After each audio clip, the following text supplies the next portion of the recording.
حقدار بھی بنا دے اور جہنم سے بھی بچا دے۔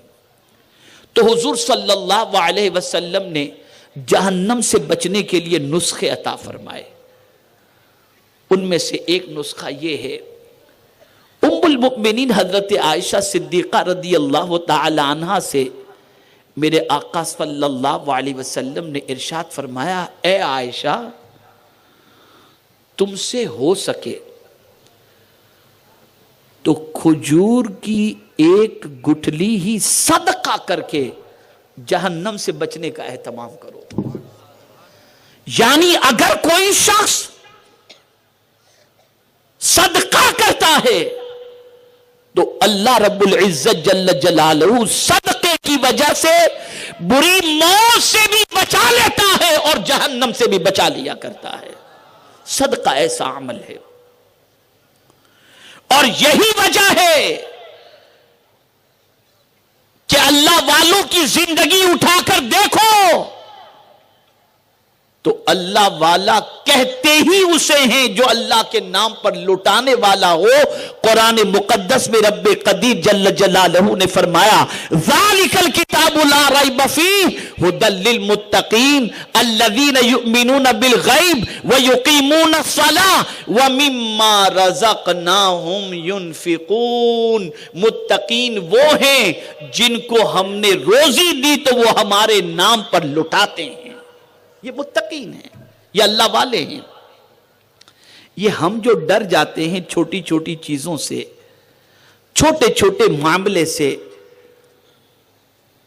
چوہے سے ڈر جاتے ہیں، کتے بلی سے ڈر جاتے ہیں، اور اللہ والے شیروں سے نہیں ڈرتے تھے۔ مجھے یاد ہے وہ واقعہ کہ ایک جلیل القدر صحابی جب افریقہ کی سرزمین پر پہنچے اور وہاں کے لوگوں کو انہوں نے آغوش اسلام میں قدم رکھنے پر آمادہ کیا اور لوگ مسلمان ہوئے، تو ایک علاقے میں لوگ مسلمان ہوتے اور پھر اس علاقے سے وہ دوسری طرف جاتے تو پھر ان کا ایمان تھوڑا سا کمزور ہو جاتا، لوگ ورغلاتے، ایمان کمزور ہو جاتا۔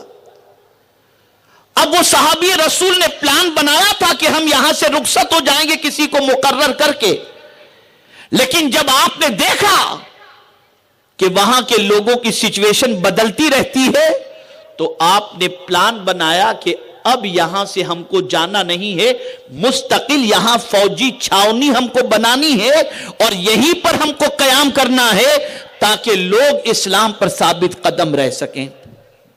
توجہ چاہوں گا، اب جب مستقل قیام کی بات آئی تو کہاں چھاونی لگائی جائے اور صحابہ کہاں رکیں، تابعین کہاں رکیں، یہ بات سامنے آئی۔ تو وہ صحابی فرماتے ہیں کہ فلاں جو جنگل ہے اس جنگل کے اندر ہم پڑاؤ ڈالیں گے۔ بس اتنا سننا تھا کہ تابعین نے عرض کیا کہ حضور آپ کیا فرما رہے ہیں، وہ تو شیروں کی جگہ ہے، وہ تو درندوں کی جگہ ہے، اس جنگل کے اندر تو جانور رہتے ہیں، ایک رات بھی ہمارے لیے گزارنا مشکل ہے، اس لیے کہ جانور ہمیں پھاڑ کھائیں گے اور ہم وہاں نہیں رہ سکتے۔ اب وہ صحابی رسول فرماتے نہیں رہنا ہے تو یہی رہنا ہے اور یہ میرا فیصلہ ہے۔ اب سارے تابعین نے اپنے صحابی کے فیصلے پر عمل کرنے کا ارادہ کر لیا، لیکن ایک تابعی نے عرض کیا کہ حضور ہماری جان کو خطرہ ہے، اس کے باوجود بھی ایسے جنگل میں آپ رہنے کی بات کر رہے ہیں جہاں پر درندے ہیں، شیر ہیں، کیڑے مکوڑے ہیں، اگر ہمیں وہ اذیت پہنچائیں تو پھر اس کا کیا علاج ہے؟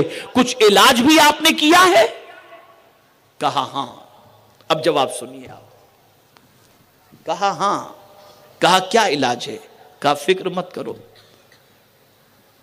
وقت پر ہم بتائیں گے، جب تمہارا ارادہ پختہ ہو چکا ہے تو اب تم دیکھو۔